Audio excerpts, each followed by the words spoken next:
चर्चा करते हैं, पर इससे पहले भक्तजनों, स्वामी जी महाराज को समझने के लिए कुछ एक बातों का ध्यान रखने की आवश्यकता है। जब भी आप उनका कोई ग्रंथ पढ़ते हैं, भक्ति प्रकाश पढ़ते हैं या आजकल श्री रामायण जी का अध्ययन कर रहे हैं, उसमें कुछ एक विशेष बातों का ध्यान रखने की आवश्यकता है। यदि आप स्वामी जी महाराज की सूक्ष्म बातों को जानना चाहते हैं तो रामायण की कथा जो आप पढ़ रहे हैं, ये तो आपके लिए नई नहीं है, ये तो आपको ज़बानी याद है। सब कुछ जो कुछ भी इसमें लिखा हुआ है आप भली भांति जानते हैं। आगे क्या होने वाला है, इसके पीछे क्या हुआ है, दूर की बात जानते हैं, जाके कब विषयरा होगा इत्यादि वहां की बातें भी आप जानते हैं। यदि सूक्ष्म बातों को समझना चाहते हो तो कुछ एक बातों का ध्यान रखने की आवश्यकता है। वह क्या है? महाभारत का युद्ध समाप्त हो गया है। बहुत देर बाद की बात अर्जुन ने भगवान श्री कृष्ण से कहा, महाराज, वह कुरुक्षेत्र के युद्ध में जो आपने मुझे गीता जी का वर्णन किया था, मुझे वह पाठ सुनाया था, वह उपदेश मुझे जो दिया था, आज मेहरबानी करके एक बार मुझे फिर दे दीजिएगा। मेरे अंदर पक्का हो जाएगा ताकि मैं उसे अपने जीवन में उतार सकूं। सुनने के बावजूद भी महाराज मेरे से बड़ी भारी गलतियां हुई हैं। आपने मेरा शोक मोह सब कुछ दूर कर दिया। अभिमन्यु मरा, मैंने ही गीता सुनी हुई है, जितना मैं रोया हूं उतना कोई नहीं रोया। यदि मेरे ऊपर आपकी गीता के उपदेश का रंग चढ़ा हुआ होता तो वहां रोने का कोई कारण नहीं दिखाई देता था। मर गया मर गया, गीता तो यही कहती है, शोक किस बात का, शरीर मरा है, आत्मा कभी मरता नहीं है, इत्यादि इत्यादि बातें अर्जुन जी महाराज ने भगवान के श्री चरणों में कही। भगवान इनकार करते हैं, अर्जुन, जो योग की उस वक्त मेरी मनोस्थिति थी वह इस वक्त नहीं है, मुझे माफ करना, मैं वह उपदेश तुम्हें कभी दोबारा नहीं दे सकूंगा। इसके पीछे अभिप्राय बड़ा गहरा है, तनिक सोच के देखें। सर्वज्ञ परमात्मा, सर्वशक्तिमान परमात्मा, सर्वसमर्थ परमात्मा अपने आप को असमर्थ कह रहा है। मैं उस मनस्थिति में जिस वक्त उस वक्त था, ऐसी मनस्थिति मेरी इस वक्त नहीं है कि मैं तुम्हें वह योग का उपदेश जो है वह पुनः सुना सकूं। क्या अभिप्राय हुआ इसका?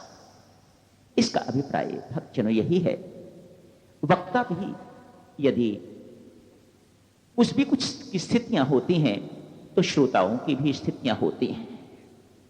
कल्पना कीजिएगा, एक वक्ता बैठा है ऊपर, जैसे आपने मुझ जैसे को बिठा रखा हुआ है, वह इस वक्त अहंकार की कुर्सी पर बैठा हुआ है, अहंकार की भूमि पर बैठा हुआ है। उसका प्रवचन कैसा होगा? संत महात्मा कहते हैं उसका प्रवचन इस प्रकार का होगा कि वह बार बार बखान राम का कर रहा है, बखान लक्ष्मण का कर रहा है, बखान सीता का कर रहा है, लेकिन बार बार उसके अंदर चूंकि अभिमान की भूमि पर विराजमान है, वह अभिमान के ऊपर बैठा हुआ है, इसलिए बार बार वह अपनी चर्चा किसी न किसी बहाने से बीच में लाएगा, अपनी चर्चा को मिश्रित करेगा, मानो अपने आप को उनसे कंपेयर करना चाहेगा ताकि उसके अभिमान को पोषण मिलता रहे। ये तब जब वह व्यक्ति, जब बोलने वाला व्यक्ति अभिमान की कुर्सी पर विराजमान है। जब बुद्धि की भूमि पर विराजमान होता है वक्ता, उस वक्त क्या करता है? सब श्रोताओं को ऐसी स्थिति में लाके डाल देगा ताकि वह वाद विवाद आपस में कर सके, एक चर्चा का विषय बना देगा, एक डिस्कशन का विषय बना देगा। क्यों? इस वक्त उसकी भूमिका जो है, वह भूमि जो है वह इस वक्त बुद्धि की भूमि है। मन की भूमि पर यदि वह विराजमान है वक्ता, ये बातें जो वक्ता के लिए कही जा रही हैं वे श्रोताओं के लिए भी इसी प्रकार की हैं। यदि मन की भूमि पर विराजमान है वक्ता तो हर वक्त उसका ध्यान इन्हीं बातों पर रहेगा, मेरी कथा का क्या प्रभाव पड़ रहा है, कितनी तालियां बज रही हैं, कितनी बार वाह वाह हो रही है मेरी। ये तब जब वह मन की भूमि पर विराजमान है। यदि वक्ता और श्रोता दोनों एक ही भूमि पर विराजमान नहीं है। तो वक्ता के बहुत समझाने के बावजूद भी श्रोता उस बात को समझ नहीं सकेंगे। क्यों?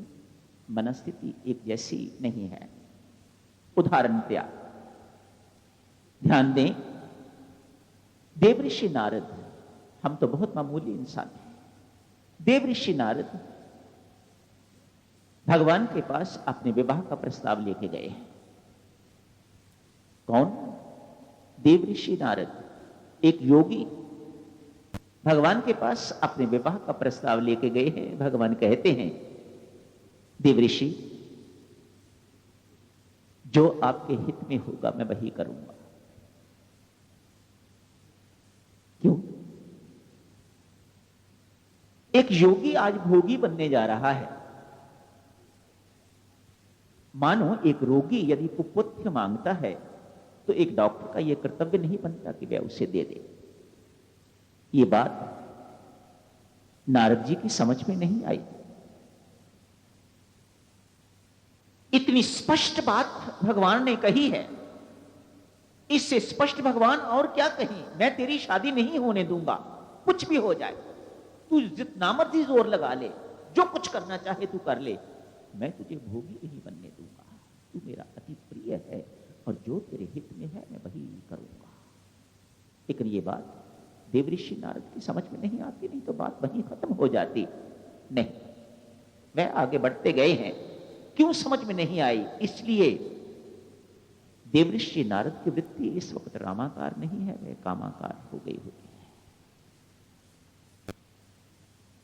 वक्ता एवं श्रोता की मनस्थिति यदि एक नहीं है तो बहुत बारीक बातें जो हैं वह कभी समझ में नहीं आ पाएंगी।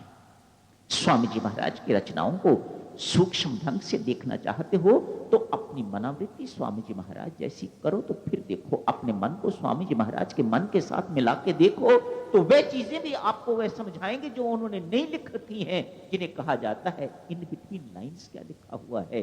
स्वामी जी महाराज वह भी आपको समझाएंगे। कब? जब एक श्रोता। हार्दिक बधाई है पुनः आप सबको।